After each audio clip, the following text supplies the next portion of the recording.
semestre, por lo que pues estoy muy interesado en compartirles esta charla que junto con mi equipo, el comité, les traemos para ustedes, junto con el SEI y el GECUA, para que amplíen más su conocimiento, para que resuelvan sus dudas que tienen al respecto del envío de proyectos o porque es que a veces nos ponemos tan estrictos al enviar correcciones, sino que todo tiene una justificación y es con el fin de que los investigadores también conozcan todo y no solo mencionen en un proyecto, un documento, por ejemplo, un ejemplo, la resolución 8430 del 93, sino que la conozcan un poquito más a fondo de por qué se debe mencionar, de por qué la historia, tanto internacional como colombiana. Entonces, eso lo vamos a ir abordando durante esta sesión del día de hoy.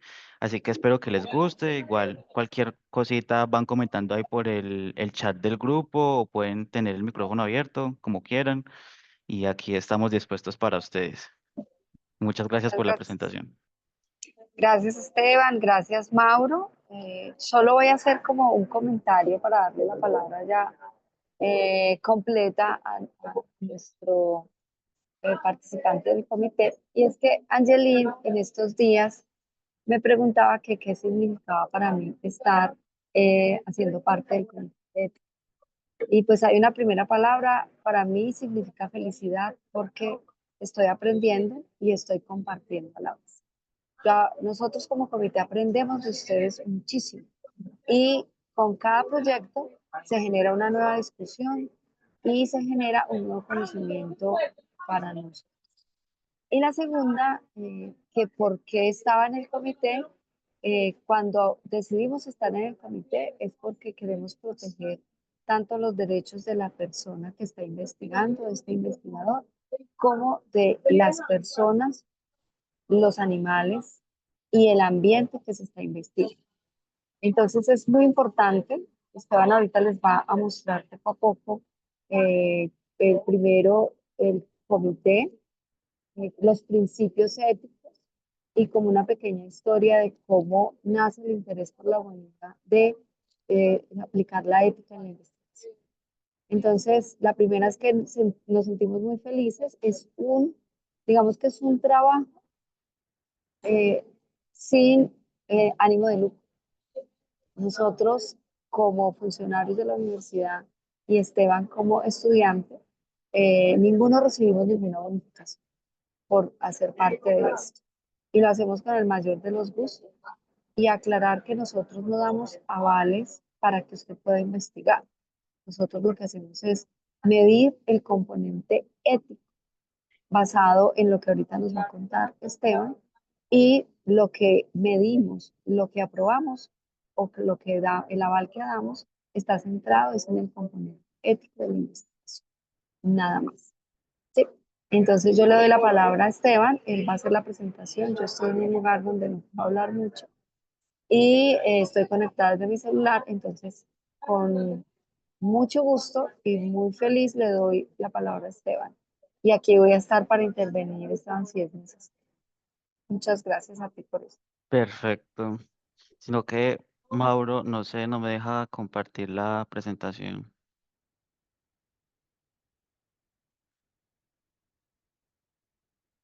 Listo, Esteban, ya mira Ahorita ahí. ya.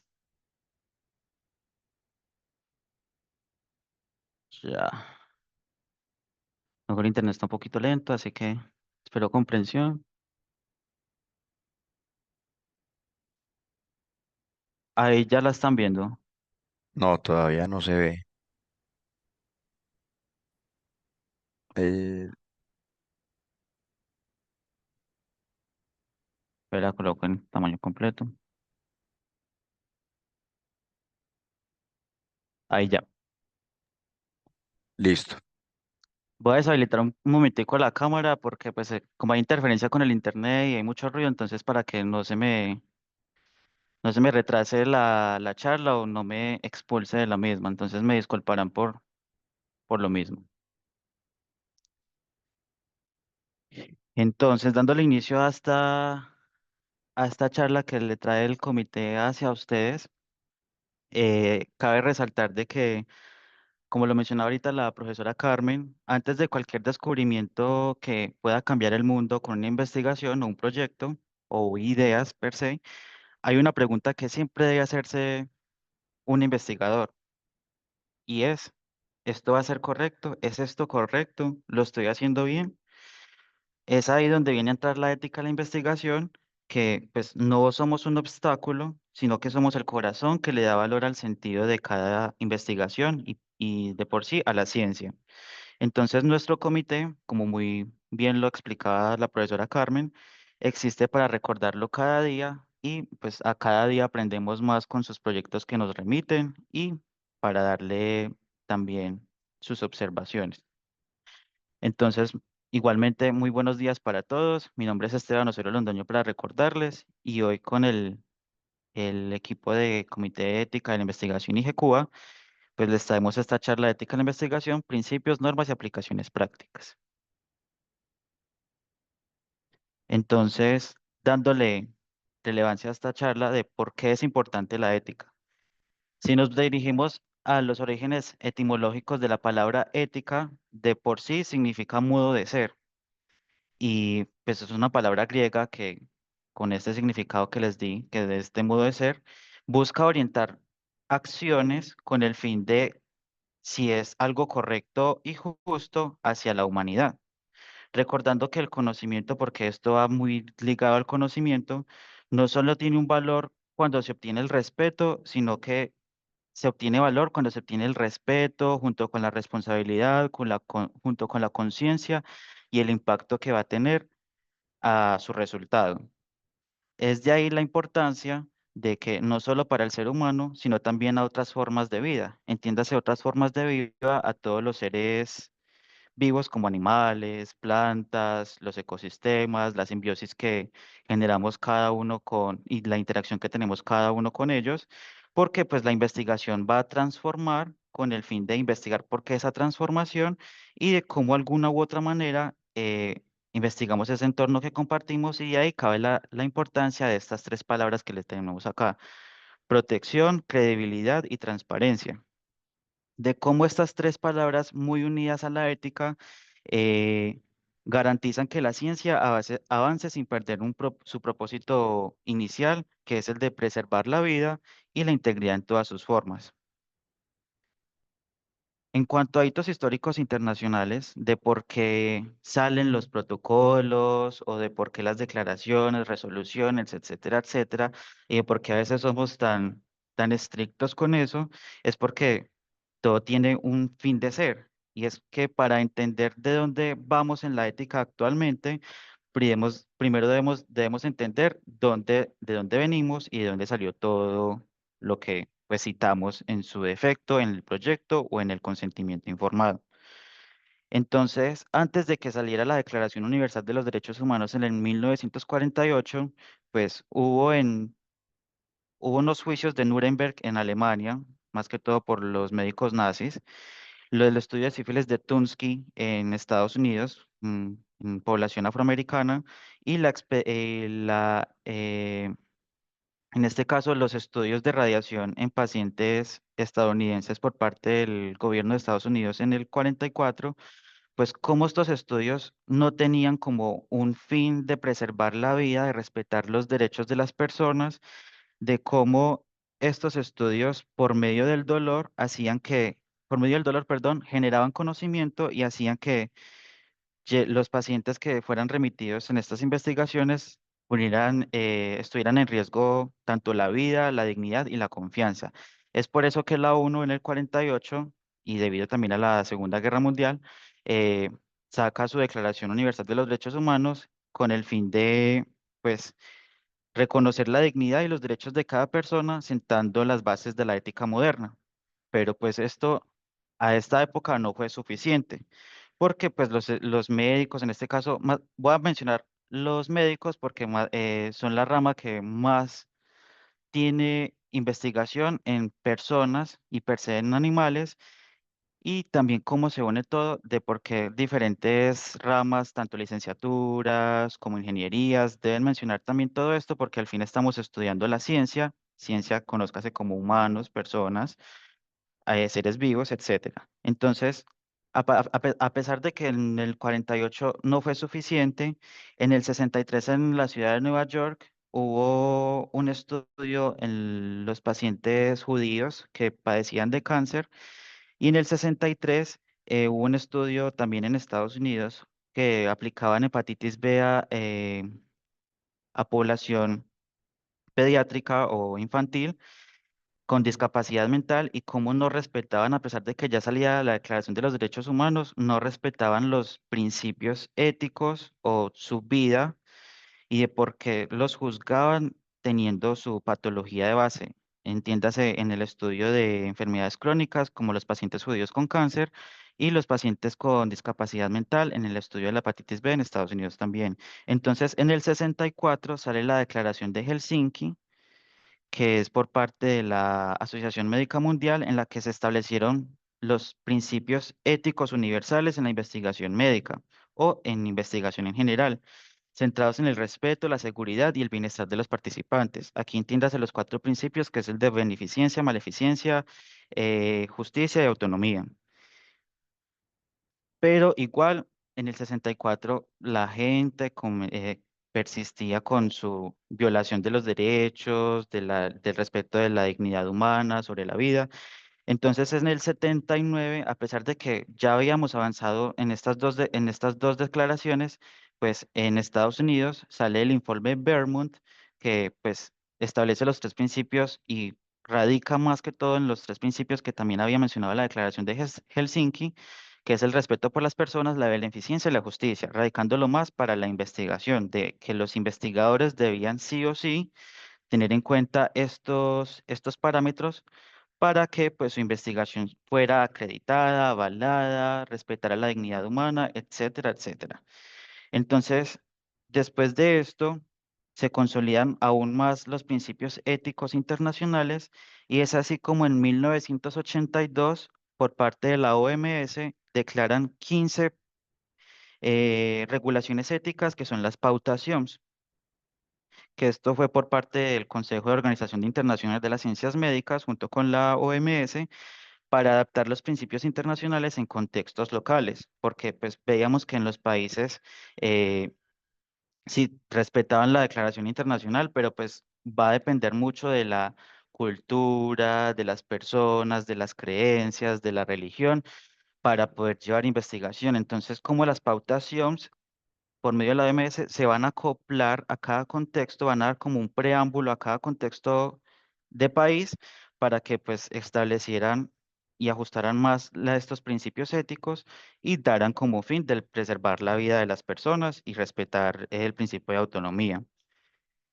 Es así como pues hemos venido evolucionando con la normativa internacional y ya poniéndonos en un contexto local en Colombia, que ya también en la próxima diapositiva los voy a mencionar, por parte del artículo 45 de la Ley 100 de 1993, junto con la Resolución 8430 del 93, eh, se establece en la normativa colombiana, tienen a ajustarse a estos hitos históricos internacionales y de cómo la normativa colombiana va a incorporar estos principios al marco legal nacional, o sea, define los criterios técnicos y administrativos para la vigilancia ética y científica, estableciendo así la creación y proposición del INVIMA y la misma resolución 8430, que es la que va a establecer los niveles del riesgo y los requisitos que debe tener un investigador para pues llevar, valga la redundancia, su investigación.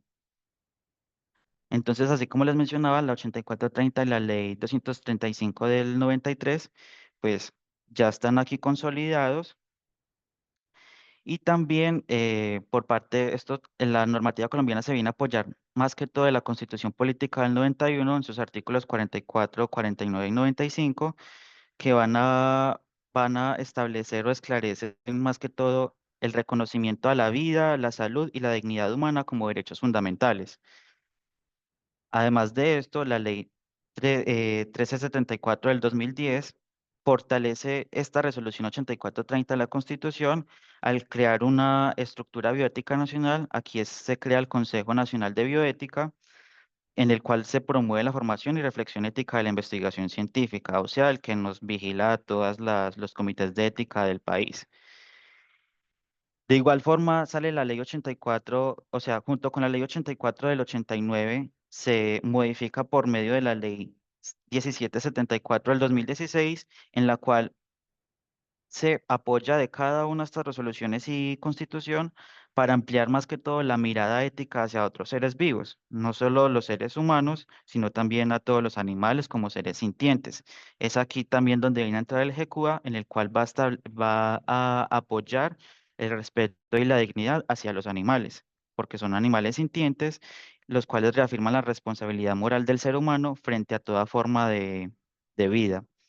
Y la más reciente es la resolución 309 del 2025, las cuales salieron a principios de este año, en el cual actualiza el enfoque del consentimiento informado, que viene a estar muy ligado aquí a la resolución 8430, en la que se menciona, pero esta resolución 309 apoya más el consentimiento, pero a una población pediátrica, porque vemos que la población pediátrica o infantil tiene un riesgo de autonomía disminuida por no ser mayores de edad, por no tener el suficiente conocimiento acerca de una investigación. Entonces, esta resolución va a actualizar y menciona de que se debe en cada consentimiento o asentimiento informado, se debe promover un lenguaje más claro, accesible e incluyente a toda persona para que pues se preserve su principio de autonomía y decisión para participar o no de esta investigación.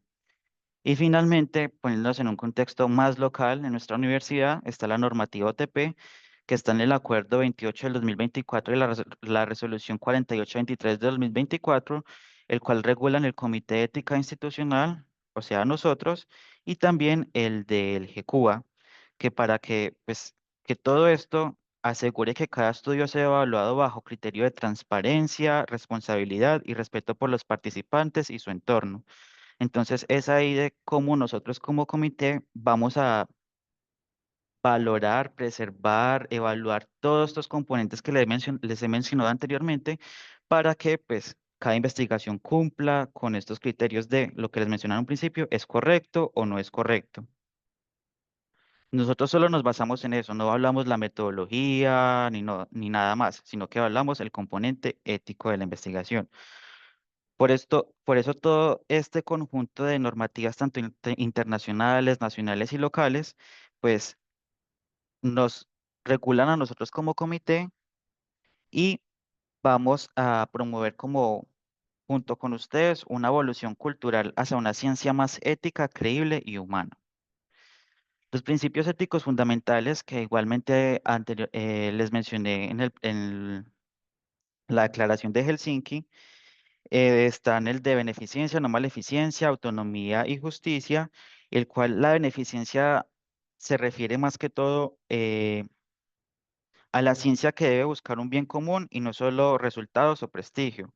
Por ejemplo, en una investigación sobre una nueva vacuna, a grosso modo, los investigadores deben asegurarse de que esta vacuna realmente prevenga alguna enfermedad por la cual están pues, investigando y aplicando su vacuna y mejore la salud de la población antes de aplicarla masivamente. Vemos que los estudios clínicos tienen varias fases, entonces, de por qué una vacuna no debe aplicarse masivamente, sino que debe tener, por ejemplo, una investigación primero con personas sanas, luego pequeña población con comorbilidades o la patología que tenga el fin de erradicar esta vacuna y ya, pues, una vez se tenga el resultado en estas dos poblaciones, ya se puede hacer masivamente para, pues, asegurar este principio de beneficencia. El otro principio, que es el de no maleficencia, este da prioridad a la investigación y que debe procurar el investigador no causar un daño a la persona investigada, aunque su intención sea buena. O sea, por ejemplo, si traigo mucho a colación en las investigaciones médicas porque pues es en donde más se aplica esto.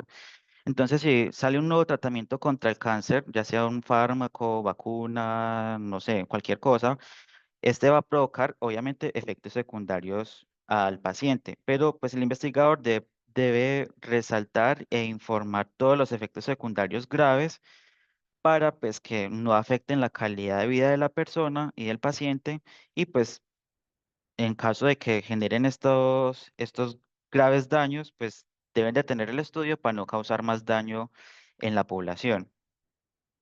El otro principio, que es el de autonomía, y este es el más importante de todos, es que vamos a tener en cuenta que las personas no son objetos de estudio. Las personas tienen derecho, y lo vemos en la normativa, a elegir, a elegir participar y participar con información clara, concisa y que pues, se le dé toda la información relevante del estudio. Por ejemplo, no le podemos decir a alguien que, no, fírmeme esto para que participe en este estudio, pero pues yo estoy firmando qué, no sé en qué estoy firmando, en qué estudio voy a participar, sino que la persona tiene derecho a decidir si hace parte de esto con la información clara, concisa, breve, para poder decidir si sí participa o no, respetando este principio. El otro principio que viene de esta normativa internacional es el de la justicia, que este va a garantizar igualdad de oportunidades a todas las personas investigadas y a la sociedad y va a evitar que ciertos grupos, en este caso los investigadores, se beneficien de los avances científicos, o sea, no se aprovechen de las personas por, no sé, digámoslo, como usted es pobre o tiene recursos bajos, pues voy a hacer la investigación en usted porque pues usted no tiene recursos, entonces para aprovecharme de esa situación. No, esta normativa de justicia pues asegura de que todas las personas que participan en el estudio, pues se les asegure que independientemente de su situación económica, de discapacidad, de enfermedad, lo que pues sea equitativo para todos y no sea como una cierta población en específico. Las otras dos, que es integridad científica, sí, profe, levantó la mano.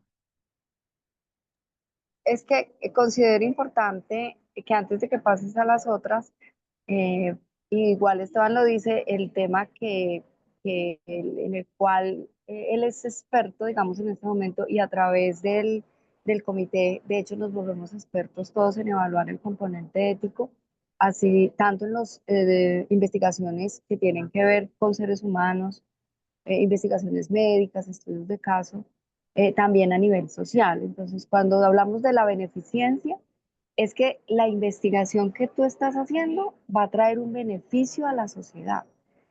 En el caso de la vacuna, trae un beneficio, ¿cierto? Pero en el caso de los estudios sociales, si tú vas a investigar, por ejemplo, eh, qué ha pasado con los reinsertados después de 2 años del proceso, que esa investigación sea porque va a haber un beneficio para la sociedad, no solamente tanto para la sociedad como para las personas en las que se están investigando.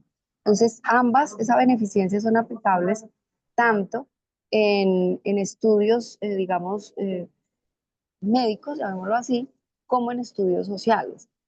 Otro ejemplo, yo quiero investigar las cocinas tradicionales de Río Sucio, por ejemplo, pero debe tener el componente de beneficio para las comunidades que yo voy a intervenir también. ¿Saben qué beneficia esa investigación a los Embera de Río Sucio? Que ellos cuenten sus recetas, que ellos cuenten cómo han mantenido esa cocina tradicional durante siglos, ¿cierto? Cómo mantienen esa soberanía alimentaria. Entonces, es buscar un beneficio tanto para la sociedad como para las personas que están interviniendo en la investigación. Y en el tema de la integridad científica, me voy a adelantar ahí para darle la palabra a Esteban de nuevo, es qué voy a hacer yo con esa investigación. Y voy a poner un ejemplo, mi fortaleza, digamos, que es el tema turístico. Entonces, digamos, tengo las recetas porque me la contaron, porque ellos no se guardan nada, porque ellos no necesitan de un papel, sino que ellos transmiten su conocimiento a través de la oralidad. Y entonces, la persona que fue a investigar lo que hace es volver cocina de autor algo que aprendió de ellos. Entonces, ahí hay un plagio. Entonces, también nos toca saber a nivel social qué va a pasar con esa investigación, qué puede suceder con ellos y cómo voy a salvaguardar la información que está dando y cómo la estoy presentando. Es básicamente eso era lo que quería. Gracias. Perfecto, profe, muchas gracias. Y ya aquí continuando con lo que mencionaba la profe en la integridad científica, eh, aquí, por ejemplo, es la credibilidad, muy ligado con lo que la profe mencionó, que esta credibilidad va a depender de la honestidad de cada investigador. O sea, el falsificar datos, el engañar a la sociedad, el no publicar todo o el disfrazar las cosas va a tener tanto consecuencias graves, legales y morales en la persona. Entonces aquí, cómo esta integridad científica reúne estos cuatro principios de, que anteriormente se les mencionaron para poder que pues, el investigador y el resultado de la investigación, perdón, pues reconozca esta integridad y no se viole estos derechos porque esta es la que reúne en general casi todo. Y la última de ellas es el respeto animal, muy ligado con lo que les he venido mencionando sobre lo que ha salido recientemente en la normativa colombiana, es que algunas investigaciones, más que todo las en el ámbito de salud, pues implican el estudiar primero animales y luego en los seres humanos, en los seres, en las personas. Entonces, como al investigar en los animales, pues estas investigaciones deben tener un trato digno y procedimientos que minimicen el sufrimiento del animal, porque vemos en la normativa que los animales son seres sintientes y deben de garantizarse también el respeto a su vida, porque no todo, porque el simple hecho de ser un animal no quiere decir que pues es un animal, no siente suerte, no. Ellos también, como son seres vivos, merecen el respeto y pues por ende, pues también reunirse en estas otras características de la ética. Ya entrando más a colación sobre el consentimiento informado, que muy bien lo mencioné en la que se vino a establecer en la normativa colombiana en la 8430 y se vino a justificar, a modificar algunos apartados en la 309 de este año, pues es el consentimiento informado. ¿Qué es el consentimiento informado o cuál es el objetivo de este consentimiento? Es es del de comunicar a las personas o sujetos de investigación de que quieran participar o no en en la investigación que usted esté realizando, con el propósito de pues darle todos los riesgos, los beneficios de pues su participación, de por qué debería tomar esta decisión de participar o no y pues no seguir como un algo así verbal rápido, sino que pues debe dársele todo con claridad para que la persona decida y se le respete su principio de autonomía, que es el que más está aquí ligado, es el de que la persona va a decidir si sí o si no va a participar en esta investigación. Entonces, como lo vemos acá, sí, profe. Gracias. Lo que pasa es que ahí yo quiero agregar una cosita, y es que desde el Comité de Ética hay una guía o un modelo o como una plantilla de consentimiento informado. Y aquí yo vuelvo y le doy la palabra a Esteban, y es que el consentimiento informado, como Esteban lo dice, debe ser claro para la persona que lo va a firmar. Y la otra es que muchas veces confundimos ese consentimiento informado con el habeas data. Seguramente antes, porque sí sé que los investigadores de la universidad han sido muy respetuosos, antes de que digamos que estuviera el comité, digamos que ya no es decir interviniendo, sino apoyando proyectos con carácter social, los investigadores lo que hacían era hacer firmar a la persona que iban a entrevistar un habeas data. Entonces, el habeas data en este momento podría considerarse como el consentimiento informado, donde la persona está consintiendo que se le entreviste, que se le tomen fotos, que se le haga un video, entre otros. Y sobre todo si trabajamos con niños, si vamos a hacer investigación con niños. Entonces, aquí, ¿qué pedimos nosotros en el consentimiento informado? Que usted lo adapte al lenguaje de las personas que estén investigando, que si es necesario el asentimiento en el caso que sean niños, colocar carita feliz o una carita triste para que él simplemente coloque con una X si está aceptando o no, o una manito arriba o una manito abajo, lo pueden hacer. Que si está trabajando con comunidades ancestrales, en veras, raizales, pudiera tener ese consentimiento informado en un lenguaje el cual sea entendible para ellos y, ¿por qué no?, en la lengua de ellos. Entonces, ese consentimiento informado es clave porque, y digamos que somos un poquito incisivos en él, porque es que estamos protegiendo, y lo voy a decir en este orden, primero al investigador. ¿Por qué? Porque cualquier cosa puede pasar cuando tú empiezas a publicar o cuando tú muestras los resultados y la persona puede decir, yo nunca me preguntaron, yo no estuve de acuerdo, yo sí leí algo, pero pues solo hablaba de que un objetivo general y unos objetivos específicos. Ahí es donde decimos que debe ser llevado como al lenguaje o una explicación corta para ellos. ¿Qué beneficios le puede traer esa investigación? Y también qué inconvenientes le puede traer.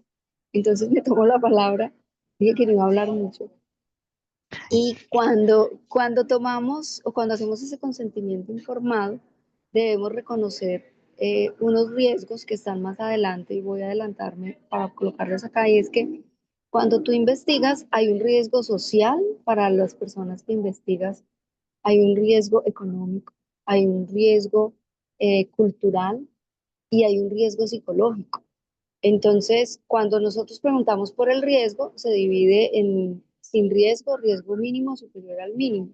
Y cuando analizan cuándo digo que es mínimo, cuándo digo que es sin riesgo y cuándo digo que es superior al mínimo, teniendo en cuenta lo que acabo de decir. ¿Tendrá esa investigación un riesgo psicológico para la persona que va a investigar? Un ejemplo, quiero mostrar un estudio de caso de alguien que se cambió de sexo, ¿cierto? Por ejemplo, se dice de sexo o de género, no hay- me corrige. Quiero investigar qué pasó con las madres que quedaron embarazadas durante el tiempo que estuvieron en la guerrilla, ¿cierto? ¿Qué pasó con sus hijos?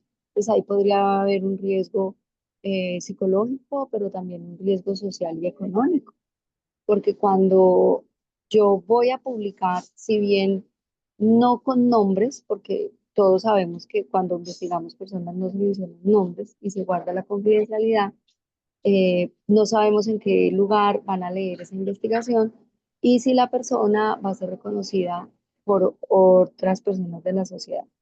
Entonces, el consentimiento, cuando ustedes lo estén haciendo, tienen que ser muy explícitos en indicarle a esa persona qué riesgo va a obtener. Si bien colocamos, vuelvo a repetir, sin riesgo, riesgo mínimo y superior al mínimo, que esté contemplado y explicado en ese consentimiento si puede generar algún riesgo y qué tipo de riesgo, más que las tres clasificaciones, social, económico, psicológico, etc. Era eso ya. Espero no estar interrumpiendo mucho ya. No, Es que tranquila, profe, ya me antes muchas atendieron, entonces ya gracias. estoy tranquilita. Ya. Antes muchas gracias por esa intervención. Y algo muy ligado que también mencionaba la profe es que estas características, estas cuatro características mínimas son las que debe tener un consentimiento. Fácil de comprensión, la que tenga el investigado una fácil capacidad de decisión, de si sí o si no decide participar, la divulgación de que se le dé información completa, veraz y accesible sobre los beneficios y procedimientos, y la voluntariedad de participación en la que se te respete en per se ese principio de autonomía que la persona tiene derecho, tanto por ley como por ser humano. Eh, en cuanto a la resolución 8430 del 93, ellos establecen como los criterios o los elementos mínimos que debe tener un consentimiento informado, que igual como lo mencionaba la profe, en la página del comité pues están varios borradores o plantillas en las cuales ustedes como investigadores pueden basarse y ya ajustarlo a su proyecto, en las cuales esta resolución 8430 da como 12 elementos mínimos que este consentimiento debe tener. Entonces, el título del proyecto, obviamente, la justificación y los objetivos del estudio, que sean claros, concisos y entendibles, los procedimientos o intervenciones a usar, los riesgos y beneficios esperados, los procedimientos alternativos en caso de que pues haya algún riesgo o que pretende el investigador al identificar un riesgo y cómo puede llevar a la persona a que le minimice ese riesgo. Por ejemplo, si se va a realizar una intervención deportiva o no sé, estudio deportivo en la población estudiantil de la universidad, pues que los investigadores pues identificando las características personales de la persona, pues determinen si esta persona cumple un riesgo para sufrir alguna enfermedad o no, y cómo este riesgo lo pueden remitir a otras especialidades, como para que vaya a medicina, para que vaya a psicología, para que se remita a algún docente o la facultad esté enterada. Entonces, como eh, ay, se me fue estos beneficios o bueno, lo que se identifique, le asegure el investigado que se le va a respetar y se va a dirigir a otras disciplinas para que pues disminuyan esta identificación de este riesgo. También va a garantizar la respuesta de cualquier pregunta o aclaración, por eso debe ser un lenguaje claro, entendible y que la persona pues entienda todo. La libertad, que también tenga la voluntariedad y libertad, el investigado de retirarse de la investigación en cualquier momento, así lo decida. Esto muy ligado a este principio de autonomía, que el investigador tenga compromiso de proporcionar toda la información actualizada y veraz, o sea, una vez se termine la investigación, el investigado pues sepa cómo concluyó esta investigación, qué resultados obtuvieron para pues determinar si pues cómo les fue en este estudio y si esto ya es como más personal de evaluar los resultados si otras personas concluyen o tienen lo mismo que yo si estoy haciendo investigado, por ejemplo. También tiene disponibilidad de tratamiento médico e indemnización, muy ligado con lo que mencioné en riesgos y beneficios. Consideraciones de gastos adicionales y cubiertos, o sea, los presupuestos, si el proyecto tiene algún presupuesto, quién lo está apoyando, cuánto en caso de ser una investigación paga, cuánto se le va a dar a la persona investigada, etcétera. Y por último, las referencias, que son las firmas, la fecha y que se cite la resolución sí o sí 8430. Aquí me gustaría mencionar también de que nosotros como comité, más que todo en los estudios cualitativos o sociales, determinamos de que pues, la resolución 8430 a veces se queda como muy corta para definir el nivel de riesgo de la investigación. Por eso la importancia de citar las normas IOMS o las pautas IOMS que salieron en el 82, aquí por eso había que redireccionar sobre los hitos históricos, porque las normas IOMS pues nos permiten como clasificar mejor este nivel del riesgo, porque por ejemplo la 8430 me diga, es una investigación sin riesgo, pero las normas IOMS, de acuerdo a las 15 pautas que ellos establecen, alguna pauta me diga, no, esta investigación, el participante puede tener un riesgo psicológico. Entonces, al cumplir este riesgo, pues ya el riesgo en general de la investigación va a cambiar de sin riesgo a riesgo mínimo. Entonces, de por qué la importancia de tener como coherencia entre estas dos y por qué a veces exigimos que los participantes o los investigadores pues tengan en cuenta estas dos normativas para que pues ajusten su investigación y no corran este riesgo como muy bien la profe Carmen mencionaba anteriormente. Es tanto para salvaguardar el investigador como el investigado. Ya en cuanto a los dilemas éticos, perdón, algo que me faltaba mencionar acá que va muy ligado también con lo que mencionó la profe Carmen es aquellas personas que tengan una autonomía disminuida. De aquí vuelvo a recalcar, y me perdonan ser tan incisivo y tan repetitivo con esto, es de por qué aquellas personas con autonomía disminuida, entiéndase autonomía disminuida, la población infantil, la población mayor de edad que ya, por ejemplo, no puede ver, no puede escuchar, los participantes que tengan alguna dependencia económica, o sea, diferentes estratos socioeconómicos, que tengan alguna discapacidad, o sea, de que este consentimiento se le garantice de que esta población objeto de estudio entienda todo con veracidad y cumpla los criterios mínimos que este consentimiento de investigación va a tener.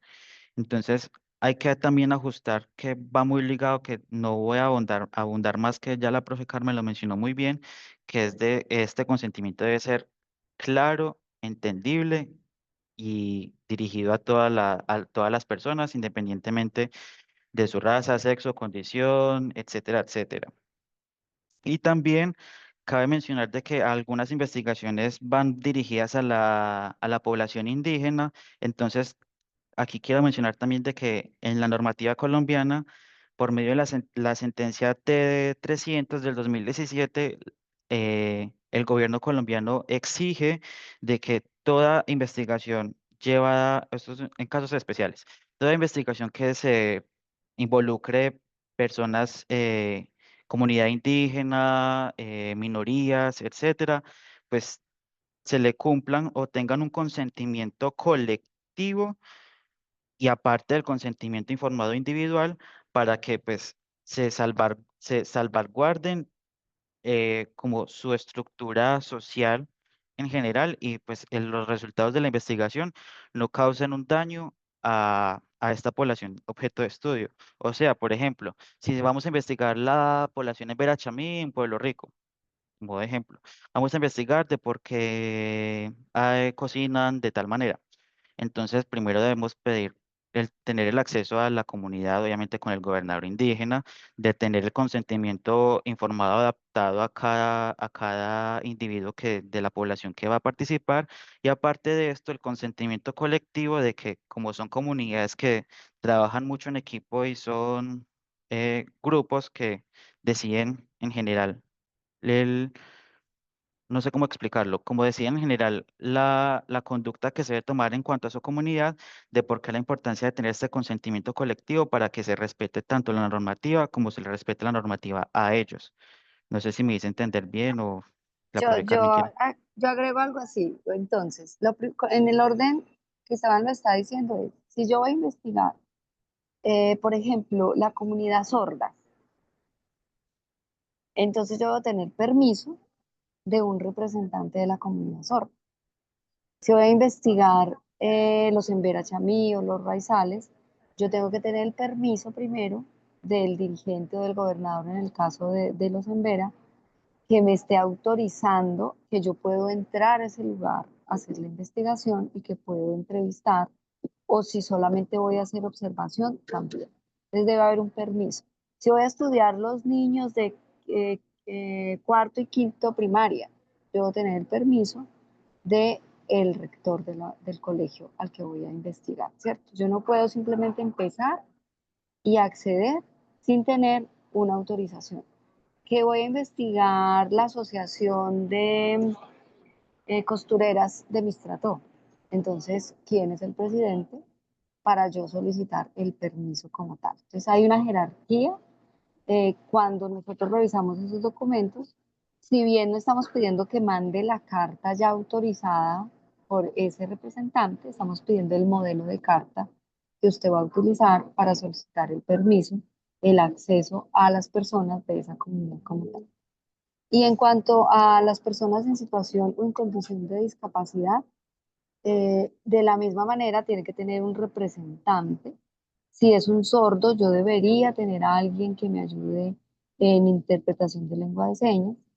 Si es una persona con síndrome de Down, pues debe estar acompañado de una persona responsable de este chico o esta chica que yo voy a investigar como tal. Creo que eso era, si entendí bien, eso era lo que queríamos hacer. Sí, perfecto. Muchas gracias, profe. Con gusto. Listo. Continuando con la charla, los dilemas éticos comunes que como comité y como generadores de conocimiento o de resultados vamos a tener, nos vamos a encontrar, es que en sí todo va a haber un dilema porque la ética va a comprender muchas cosas y muchas ramas, muchas personas, algunas van a estar de acuerdo, otras no, perdón. Entonces, aquí cabe mencionar de que estos dilemas, aunque hay demasiados, son los como más relevantes, de los cuales nos recuerdan de que la ciencia no solo va a avanzar con conocimiento, sino que avanza con responsabilidad. Responsabilidad, entiéndase como todo lo que hemos venido mencionando anteriormente. La autonomía, la beneficencia, la maleficencia, la justicia, la integridad científica, el respeto hacia los animales. O sea, todo es un fin común de los cuales van a haber ciertas dicotomías o ciertos problemas que nos vamos a encontrar. Cada uno de ellos refleja como estos desafíos éticos que va a enfrentar el investigador hoy y cómo estas decisiones que pues va a tener hoy o en un futuro que tengan respecto a su investigación van a determinar la confianza, la seguridad y la integridad de la investigación y de las personas que sean investigadas. Uno de ellos, este primero, riesgo versus beneficios, en cual su importancia viene a radicar en que toda investigación va a implicar cierto nivel de riesgo que vienen, muy bien lo mencionamos anteriormente, dados por la 8430 y las IOMS. Estos tienen un nivel de riesgos, pero los cuales deben estar siempre justificados por el beneficio potencial para la sociedad o los participantes. O sea, no podemos pretender de que si vamos a realizar una investigación con una población, no sé, digámoslo, LGBTI, tengan el riesgo de que el resto de sociedad los discrimine por el simple hecho de ser pertenecientes a la comunidad. U otro ejemplo, por ejemplo, en la medicina, que es lo que tengo más experiencia. Si se va a realizar la vacuna, pues que tenga beneficio para toda la población y pues que no generen estos riesgos graves y causen la muerte de la persona que pues está siendo investigada. Es este, como determinar el riesgo-beneficio, hasta qué punto se justifica en nombre de la investigación y el avance científico, pues este riesgo-beneficio. Aquí viene a entrar a colación lo que les mencionaba de que pues si identificamos un riesgo potencial, pues la investigación debe detenerse, debe dejarse muy claro para nosotros como para ustedes como investigadores y pues reflejar los resultados de la investigación de por qué no se pudo continuar, por qué se identificó tal riesgo, etcétera, etcétera. Y en cuanto a las perspectivas futuras frente a este dilema, es que se busca que los comités de ética, que ahorita está muy de moda, no solo los riesgos físicos, sino también los psicológicos, que son por ejemplo, la exposición y seguridad de los datos, los efectos de la inteligencia artificial frente a los datos que estamos reflejando o guardando de la investigación. Entonces, como estos riesgos de que no se, no se expresen o no se divulguen estos resultados o nombre de la persona al resto de población para que pues se discrimine o sufra un riesgo tanto psicológico, físico, social y digital. Sí, profe. Bueno, voy a poner un ejemplo que de hecho nos lo ponen cuando hacemos el curso porque nosotros nos preparan con la Universidad Nacional para poder analizar los documentos, el componente ético de cada documento. Entonces, un ejercicio que nos ponían era, hablando de los dilemas éticos, es que tú vas a investigar en una mina. Entonces, tú estás investigando allá como cuál es la condición socioeconómica de los mineros. Pero cuando tú llegas allá, te das cuenta que todos están contratados de manera ilegal y que aparte de eso hay un riesgo de desplome de la mina. Entonces, el riesgo ético es, voy a investigar, hago las preguntas, me voy y aquí no ha pasado nada. O paras tu investigación y no voy a decir denuncias, pero informas a las personas encargadas de ese lugar que tú no vas a poder investigar porque no hay o digamos que un plan de contingencia, llamémoslo así, y hay un riesgo de desplome de la mina como tal. Entonces, se genera continúe la investigación, me veo perjudicado porque ya llevo 6 meses investigando, pero hay un riesgo latente en ese momento y tú prefieres callar y terminar, irte con la información que tienes o simplemente, simplemente no de manera, digamos, eh, no heroica, sino de manera responsable va a decir, aquí está pasando esto, por eso no continuamos con la investigación.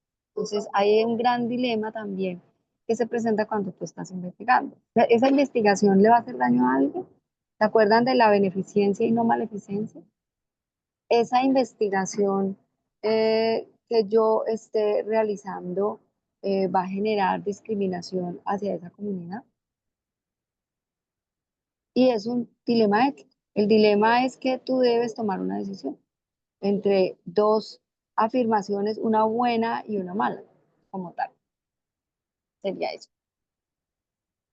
Perfecto, profe, muchísimas gracias. Ya continuando con esto, que van muy de la mano la manipulación de datos y el conflicto de intereses, es que el investigador, con la veracidad de sus resultados per se de la investigación, pues sea de buena base científica, no se alteren datos, si algún dato se compromete, pues se va a comprometer la confianza de la persona, la confianza de la sociedad, se va a distorsionar todo y va a tener también problemas legales. Entonces, ¿cómo vemos la manipulación de datos? Porque no obtuvimos o no quisimos o no previmos de que este resultado no saliera así, sino que fue como un evento adverso. Entonces, no tratar de maquillar las cosas, sino de manifestar de que se obtuvo esto, por esto, esto y esto, y pues dar como toda claridad ante todos los resultados de la investigación. Esto va más que todo con los resultados. Y en los conflictos de intereses viene a entrar es que los resultados también no estén influenciados o la participación de las personas no estén influenciadas por intereses personales, institucionales o económicos. Aquí viene a entrar a colación, vuelvo a mencionar nuevamente el principio de autonomía, el cual se está violando, y el principio de justicia, de los cuales, porque esa persona nos estamos aprovechando, digámoslo así, entre comillas, aprovechando a esa persona porque le estoy dando cierta remuneración monetaria. Entonces, de cómo este conflicto de interés va a comprometer también la investigación, y pues exige en estas dos una poca transparencia per se de la ética tanto profesional del investigador como de la investigación.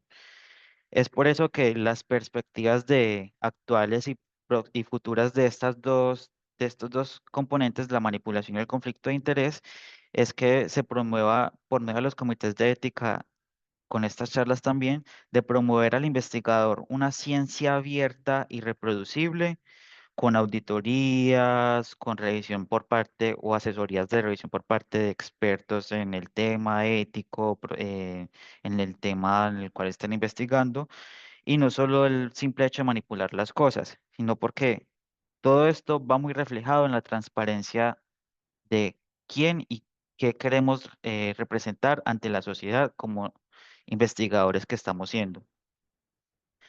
Y la última es la privacidad de los datos, en la cual la información de los participantes es parte de la dignidad y debe ser protegida. Por eso en el consentimiento informado debe también aclararse.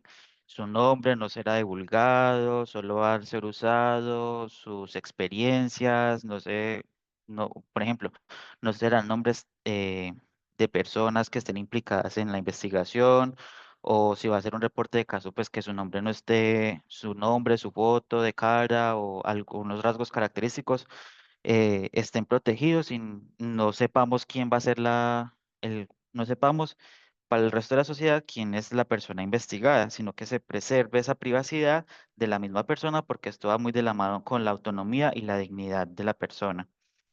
Y pues las perspectivas futuras para los próximos años y hasta ahorita es que por medio del consentimiento informado, más que todo, algunas investigaciones implementan mucho el consentimiento informado digital, pues que tengan todos los requisitos que ya mencionamos anteriormente, pero pues que también se preserve este consentimiento en una base de datos, en una plataforma en la que solo las personas o los investigadores tengan acceso y no cualquier otra persona externa a la investigación tenga acceso a la misma. O sea, solo tengan acceso las personas o el investigador, para que no se divulguen nombres, fechas, etcétera, etcétera, fortaleciendo así la confianza del investigado, de la sociedad, y la participación ética en próximos futuros estudios que usted vaya a realizar.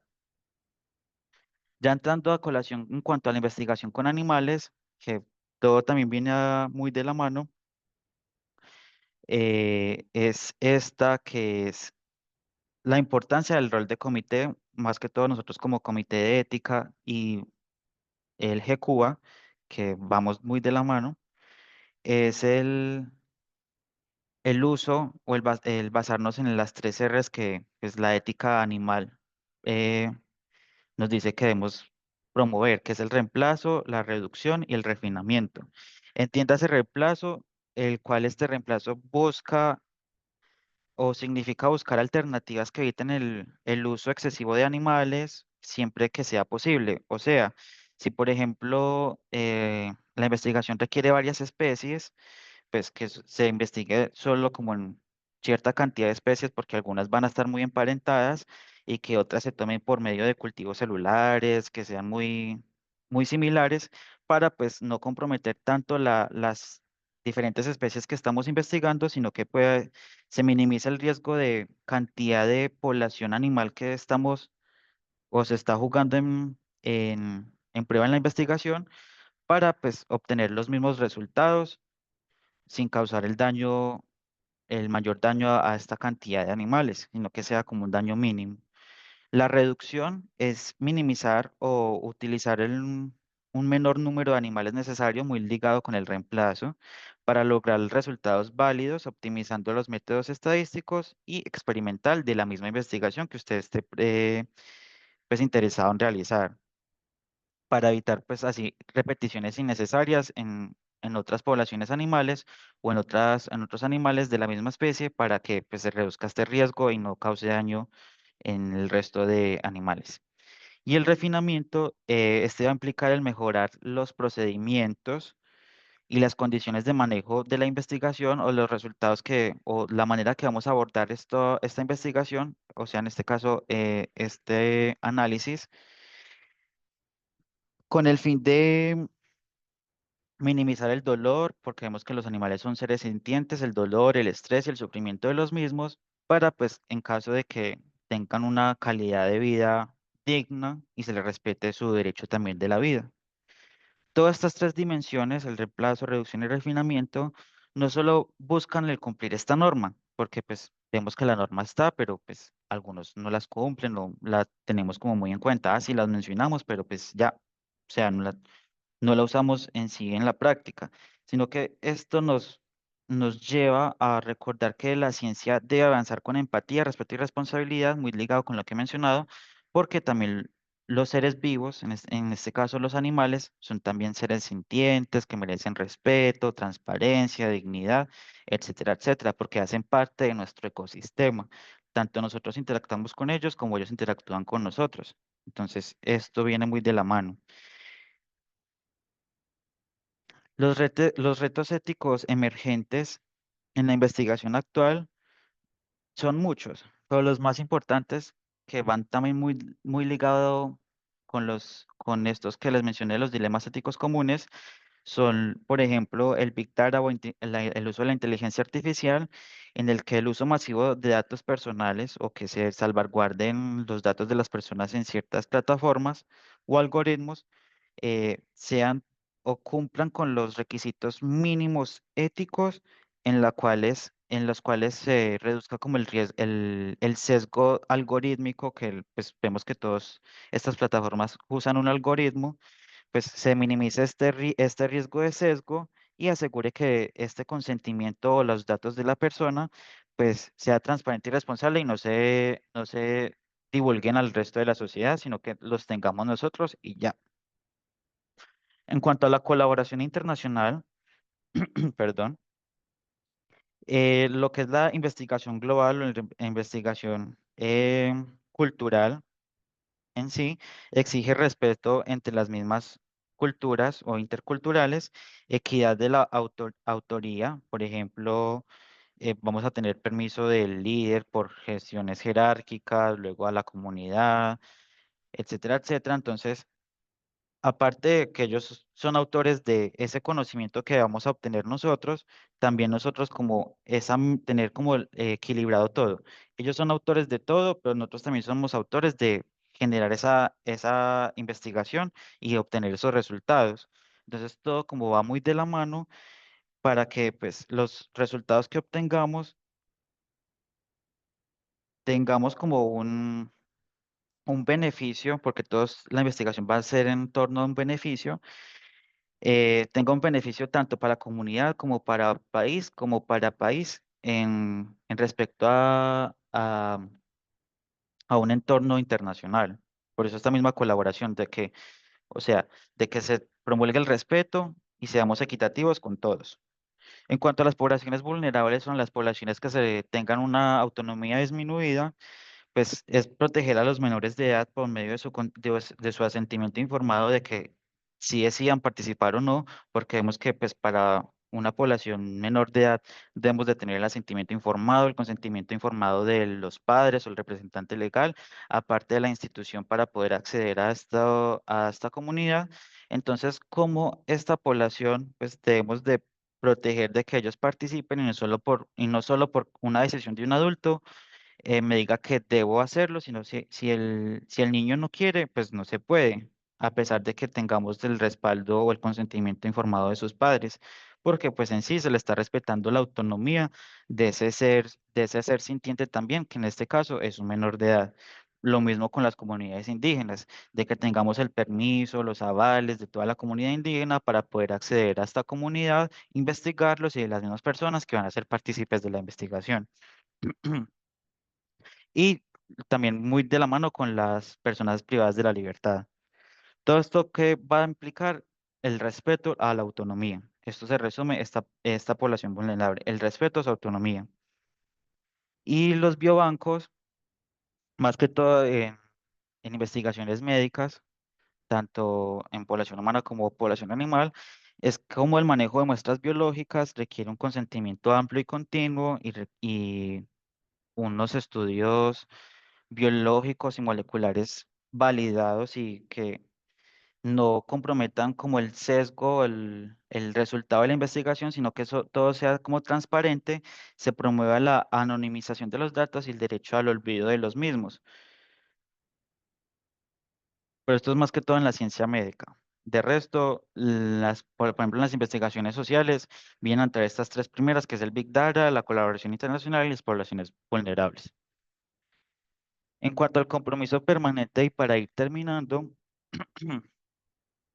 eh, la ética en la investigación no es solo un requisito administrativo, no solo es para que, queremos investigar en algo, para mandar un proyecto, tiene que tener aval del comité de ética para, pues, que, por ejemplo, la universidad apoye su proyecto. No, no solo es un requisito administrativo, sino que es un requisito activo y un compromiso permanente con la sociedad y los animales.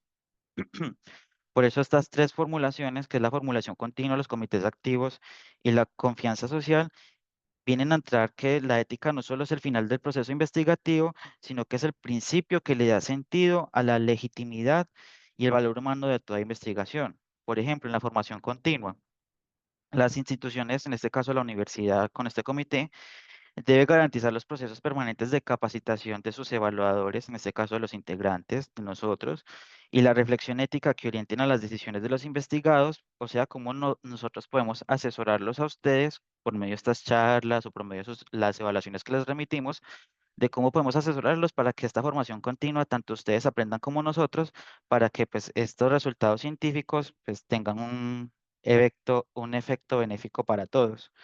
Los comités activos es mantener los comités de ética competentes y transparentes, no que venga aquí con conflictos de intereses, de algo ya por remuneración así ilegal, ilegítima, sino que es esencial que los comités de ética que son autónomos en sí cada uno, sino que sean competentes, independientes y transparentes con toda la información de las cuales ustedes nos envíen. Y la confianza social es la práctica en la que pues estas dos anteriores no solo va a proteger a los investigadores, sino a los participantes en general, porque esto va a construir credibilidad hacia la comunidad científica, confianza hacia la población y la sociedad en general al tener los resultados de la investigación per se. Entonces, por ende, la ética, la investigación ética o los componentes bioéticos, no solo lo que les decía, no solo es el final del proceso, sino que es el comienzo de cómo nosotros vamos a continuar investigando. Y para finalizar, creo que aquí sí, no está. Para finalizar, pues debemos recordar de que la ética en la investigación no es un obstáculo, como lo vemos, si remitimos un proyecto que debe ajustar algunas cosas el investigador, pues no solo es como poner las trabas, sino de protegerlos a ustedes y proteger a la sociedad de los mismos riesgos y de la misma normativa de la cual estamos sujetos todos, porque el desconocimiento de la normativa no nos hace exentos de pues no cumplirla. Además del comité de ética no existe para entorpecer las investigaciones, sino que sirve para ayudarles a ustedes y ayudarnos a nosotros a aprender más en estos procesos de llamados investigación, porque la investigación es ardua, es compleja, es dura, pero pues nosotros no estamos para ponerles trabas, sino para ayudarlos, cosa que garantice que tanto ustedes como la universidad como nosotros, pues cumpla con los requisitos mínimos para que esta investigación sea avalada y sea sujeta a elogios o tenga buenos resultados en la sociedad académica y científica.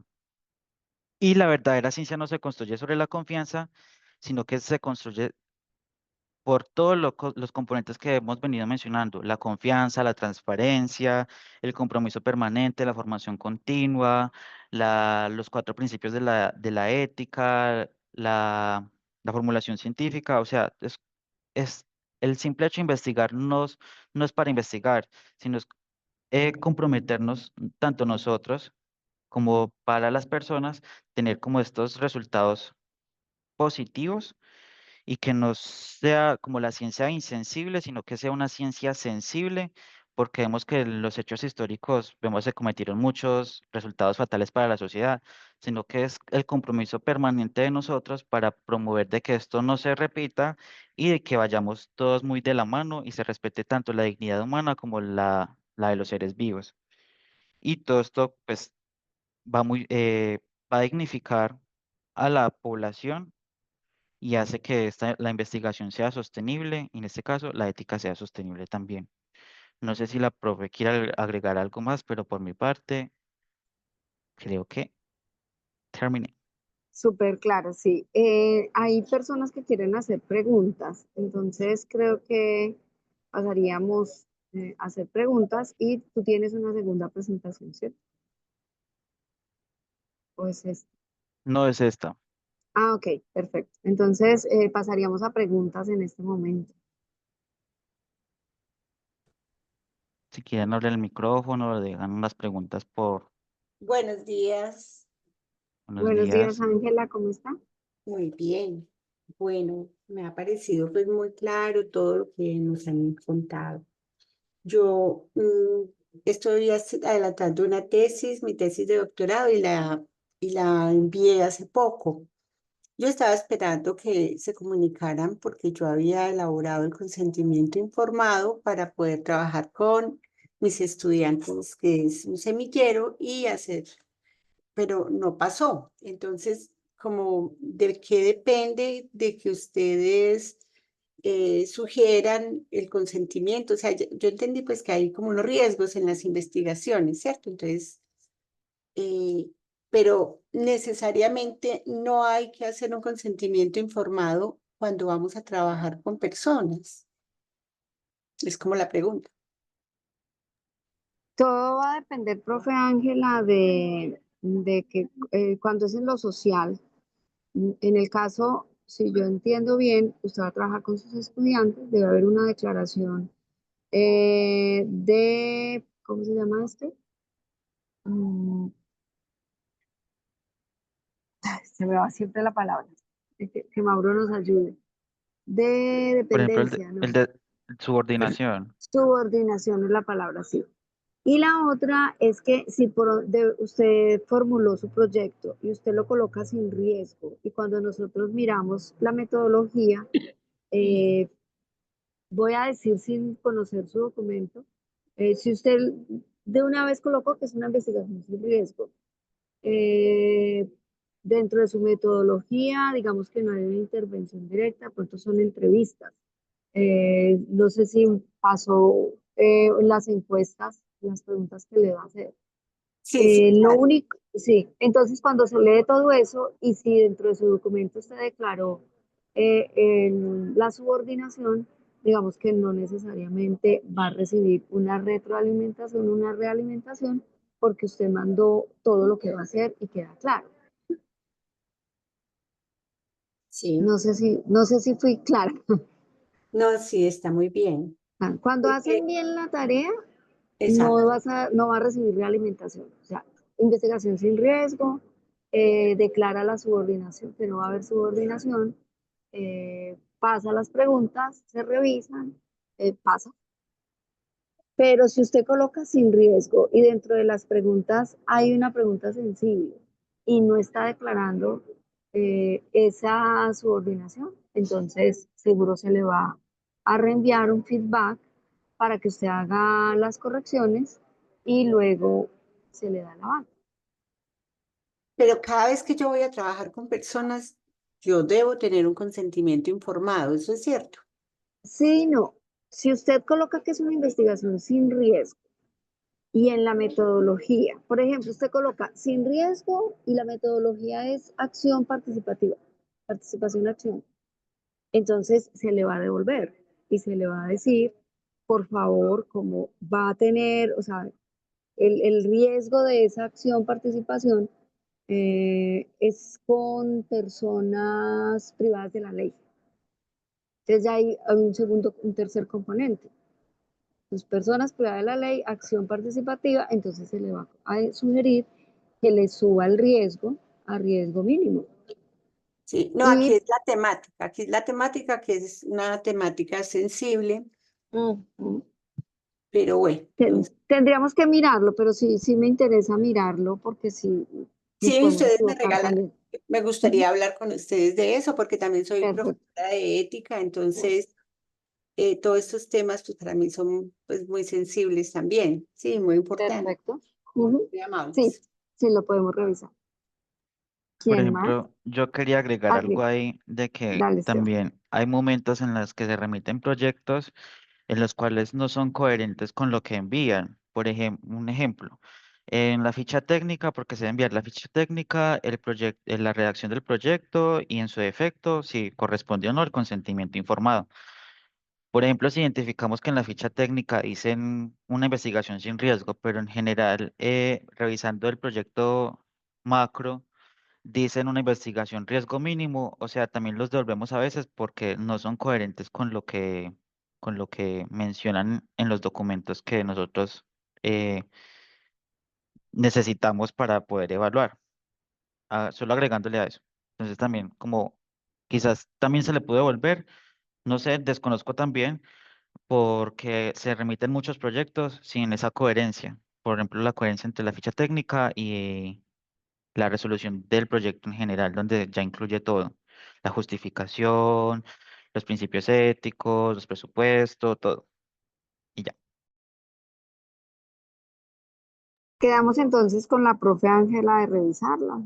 Ahorita podemos conectarnos de Yo ahora manera privada. tengo una cita médica, entonces me voy a Ah, tener ok. que retirar, Nos pero avisa a través de Mauricio cuándo y lo eh, programamos. si ustedes me dejan un correo, yo con todo gusto me comunico con ustedes. Bueno, profe. ¿Alguien más tiene preguntas? Buenos días. Buenos días, ¿cómo se encuentra? Muy bien, muchas gracias. Les quería preguntar algo. Si yo tengo un proyecto con una entidad externa a la universidad y, por ejemplo, el grupo de investigación o yo pues soy coinvestigador de ese proyecto, pero no soy la entidad ejecutora. Si esa entidad no tiene un comité de ética y se necesita porque se van a hacer intervención con personas, ustedes prestan el servicio de hacer la revisión y de dar el aval del comité de ética a proyectos que no sean presentados enteramente por la universidad, ¿o cómo funciona eso? Yo le doy acá la palabra a Mauricio, Bueno, no sé cómo profesor Julián, contarle, ¿cómo ha estado? cómo tiene la voz. A ver si me rinde un poquito con esta voz. Bueno, profe, la claro, sí, desde el comité se tienen establecidas unas tarifas para los diferentes escenarios. Entonces, hablamos que los proyectos de investigaciones internos no tienen costo de evaluación. Cuando ya hablamos de entidades externas o estudiantes de instituciones educativas externas, tienen un costo y va a variar dependiendo si hacen parte de, de la línea farmacológica, si no están dentro de la línea farmacológica o el tipo de estudiante. Digamos que los estudiantes sí tienen una tarifa pues estándar que parte del salario mínimo, ¿cierto? Ya las otras entidades van a tener o 5 salarios mínimos y hace parte de la farmacología. Espérenme que yo lo estoy acá consultando directamente desde la página del comité para enviarles el enlace y que de una vez usted pueda tener mm, esa información. Por ejemplo, un protocolo que sea para un financiado por una industria farmacéutica, la revisión del protocolo es de 4 salarios mínimos legales vigentes. Si ya nos vamos a una entidad externa que no está financiada por la industria farmacéutica, va a corresponder al 30% de el primer valor que le estoy dando. Es decir, que estamos hablando de alrededor de 1.700.000, 1.708.000. Y para instituciones o estudiantes de instituciones educativas externas es de un salario mínimo, que estamos hablando de 1.423.500 a la fecha, ¿cierto? Todo esto siempre va a variar de acuerdo al salario mínimo legal vigente pues, en el momento en que sea enviado el protocolo. Y ya, pues, y podemos entrar a validar cómo es el proceso que ustedes necesitan y de acuerdo a eso también pactar una tarifa. Yo le agregaría, y es que, por ejemplo, nosotros actualmente hay un tipo de investigaciones que no podemos analizar y es todo lo que, donde está involucrado temas de INVIMA, porque si fuese relacionado con eso, nosotros no estamos, ¿cómo se llama eso, Mauricio? No No tenemos estamos certificados con el acreditados. INVIMA Es correcto. porque no estamos trabajando con un centro de investigación.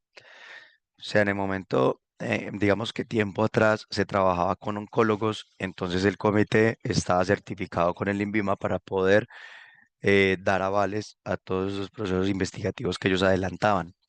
A la fecha no estamos certificados para eso.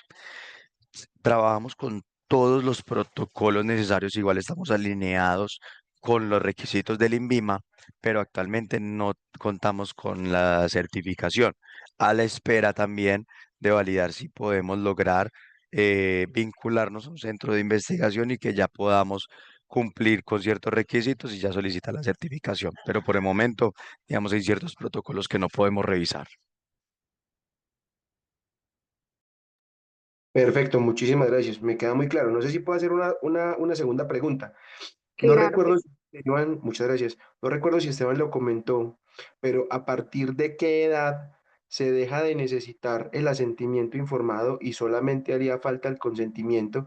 Entiendo que el asentimiento es la aceptación del menor y debe ir acompañado de un consentimiento de su padre, ¿cierto? Pero ¿a partir de qué edad, la edad de, ¿cómo se llama eso? ¿La edad legal es la mayoría de edad, los 18 años, o hay otro límite de edad para eso? Muy interesante la pregunta. Mauricio lo tiene, sino que Mauro sabe qué Sí. resolución eh, sacó el gobierno para eso. Bien, podamos. Este año el Ministerio de Salud sacó una resolución que es la resolución 309 de 2025, en la cual realizan un proceso como de confirmación y aclaración de las edades. Y ellos establecen que un menor de edad, desde los 14 a los 17 años, tiene, digamos, como la facultad para poder firmar un consentimiento informado. Digamos que anteriormente se establecía que menores de 18 años, desde 17 hacia atrás, sí o sí tenía que firmar asentimiento informado el menor y consentimiento informado el adulto responsable o el tutor o los padres. Esta resolución ya indica que de los 14 a los 17 el menor puede firmar un consentimiento informado y no necesita la autorización como de los padres. Obviamente, digamos que uno tiene que entrar a curarse también en salud y listo, aclarar muy bien que todo esté, digamos, muy entendido por el menor y yo, digamos que Javier Mauricio Toro optaría porque alguno de los testigos fuera el tutor legal. Y digamos que se blinda uno en todos esos inconvenientes legales que puedan presentarse. Pero digamos, así es como ya viene establecido. Asentimiento informado van a firmarlo los menores de 13 años hacia atrás con consentimiento informado de los padres. Y de los 14 en adelante, consentimiento informado solamente. No sé si fui claro. Sí, yo le agregaría que seguramente va a depender, eh, habrán excepciones de acuerdo a la tipología de investigación que se esté haciendo, Sí, ¿cierto? hay que tener en O cuenta la pues también el situación, estado del ujú, menor y todo demás que exacto, existe, o la que situación que tenga el menor en situación de discapacidad, en condición de discapacidad. Eh, si hace parte de un colegio, yo no puedo ir a entrevistarlo a él sin tener el permiso del rector. Entonces, todo va a depender como de la situación en la que esté. O sea, si bien dice que ya no necesita estar acompañado del consentimiento, pues van a haber condiciones especiales que sí lo va a requerir. Perfecto, entiendo. Muchas gracias. No sé si estoy acaparando el espacio, pero quisiera hacer una última pregunta. Eh, Dale, En el caso, por ejemplo, en el que se desarrolle un proyecto de investigación, que tenga todos los avales del comité de ética, que los datos se hayan tomado con todos los consentimientos, que se haya hecho todo bien, pero supongamos que un año después se tienen los datos ahí y se decide por por probar una metodología de análisis distinta, en donde se le haga una prueba distinta a los datos y esos resultados quieren ser publicados en una revista de investigación, en una revista, en un journal. Del journal preguntan cuál fue el aval que se le dio a la toma de datos y cuando uno va a reportar el aval que tiene es un proyecto anterior con una metodología distinta de análisis. ¿Qué se hace en esos casos? O sea, si yo ya con los datos tomados y los tengo guardados y se obtuvieron de forma legal y todo, pero opto por hacer una metodología distinta de procesamiento de esa información, ¿el aval que tengo es válido o cómo sería el proceso? súper interesante la pregunta, profe. Bueno, ahí se presentan como varias cosas. Dentro de los ítems que se evalúan cuando se les da el aval o el componente ético a su proyecto, uno de los criterios es que tenga una metodología descrita y otro de ellos es que tenga un cronograma, cuándo inicia, cuándo se termina y finalmente qué va a hacer con los datos. Entonces, en ese primer documento al que se le dio el aval, usted dice que va a ser un artículo científico. Pero si usted no colocó en ese documento que, que iba a ser el artículo, y mucho menos que había un posible cambio de metodología, es como si usted estuviera haciendo un proyecto nuevo, basado en una información secundaria ya recolectada. No sé si fui clara. Sí, totalmente. Ujú. Si el comité editorial solicita entonces ese aval, habría que tramitar un nuevo aval internamente y la universidad podría darlo. Es decir, si solamente lo estoy pidiendo para poder hacer una publicación, ante esa necesidad se tramitaría un aval, porque es que en realidad no es un proyecto de investigación nuevo lo que yo estoy sometiendo a ustedes, es un enfoque metodológico distinto para el análisis de unos datos previamente recopilados.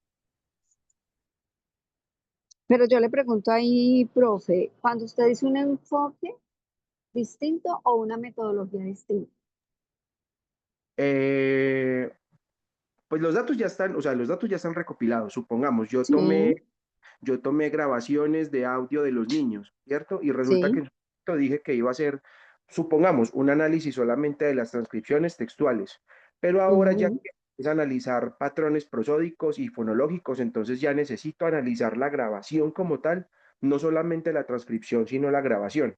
Entonces, eso, pues, no sé cómo lo queramos catalogar, si un enfoque metodológico o una metodología distinta, pero pues es como por ponerte un ejemplo que nos podría llegar a pasar. Entonces, si nos sucede eso Ujú. y el comité editorial de la revista nos dicen, muéstrenos el aval con el que a usted le dejaron tomar los datos y procesarlos de esa forma, pues yo no voy a tener un aval de eso. Nunca dije que iba a hacer un análisis prosódico, dije que iba a hacer un análisis de las transcripciones. Ahora Ujú. voy a hacer un análisis prosódico y voy a tener que analizar las voces de los niños propiamente dicha. La voz del niño va a tener que pasar por el análisis. ¿Ahí qué Sí, haría? solicitaría una adenda, ¿cierto, Mauro? A ese proyecto Sí, se ante puede el solicitar comité una adenda. una adenda. Y lo que hace uno es mirar el documento inicial y luego lo que usted está diciendo que va a hacer y se le hace una adenda a ese proyecto. Aunque el proyecto ya haya finalizado y ya está cerrado. Aunque haya finalizado porque usted está haciendo una solicitud adicional basado en ese proyecto. Entonces, por eso digo, se le haría una adenda al proyecto. Perfecto, entiendo. En Nada, el muchas caso, por gracias. ejemplo, esa adenda podría tener muchas presentaciones que no alcanzaron a terminar el trabajo en esos 2 años que dijeron. Vuelvo a aclarar, es una adenda al componente ético y bioético de la investigación. No es una adenda para que usted pueda hacer su proyecto. ¿Sí me hago entender? Sí, sí, lo entiendo, lo entiendo. Sí, claro, no, es Y eso. es correcto. Y lo mismo con la metodología, haría una adenda como aclarando que de los datos compilados o recolectados se van a presentar de una diferente manera. Perfecto. Carmen, Mauricio, muchísimas gracias. Con gusto. O sea, ¿alguien más? Mauricio está calladito porque se está enfermito de la voz. ¿Alguien tiene alguna pregunta? Que nos comenten también cómo les pareció este ejercicio para seguirlo replicando, que podríamos mejorar. Presencial sería maravilloso, pero sabemos que muchos no pueden y lo que estamos tratando de hacer es que cada día más investigadores se unan al comité, se unan en el sentido de tener claro, de no vernos, como decía Esteban, como una talanquera, como un impedimento o como quien va a trazar su proceso de investigación. La idea sería que pronto para el próximo año podamos organizar un taller, digamos, algo un poco más práctico, en el cual tengamos casos y podamos analizarlo ya, no tanto desde la teoría, sino que ir un poco más a lo que hacemos desde el comité una vez cómo está formulado un proyecto, qué es lo que deben tener en cuenta en cuanto a los criterios, para que, de acuerdo a eso, en sus próximas formulaciones y demás proyectos, pues ustedes también ya tengan más clara esa perspectiva y cómo se estaría pues, realizando la revisión. Adicionalmente, cuando ustedes presentan los proyectos en la página del comité, también se encuentra el formato de evaluación que usa el comité.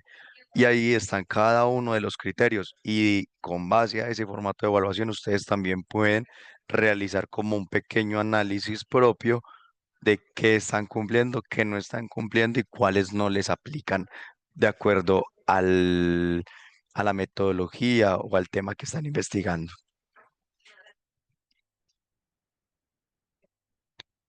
No sé si Esteban tenga algo más para decir.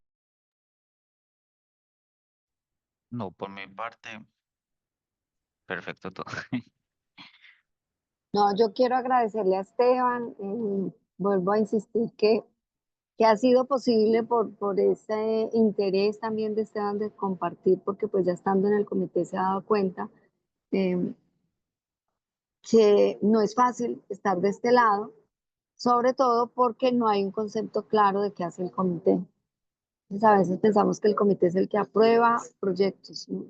Componente ético, punto. Pero ese componente va a estar ligado a también a leer, ser claros a leer sus objetivos, esos objetivos específicos, la metodología que van a utilizar, los instrumentos de recolección para la información, entre otros. Entonces, Esteban, gracias, Mauricio, muchas gracias, gracias a los que aceptaron el reto de estar aquí con nosotros 1 hora y media y qué rico que ustedes se encarguen de replicar esta presentación, se les comparte para que lo tengan claro, la pueden replicar, si necesitan apoyo directo ya con sus estudiantes, también lo podemos hacer programándonos el año entrante. Y aquí estamos es para ustedes, para servirles.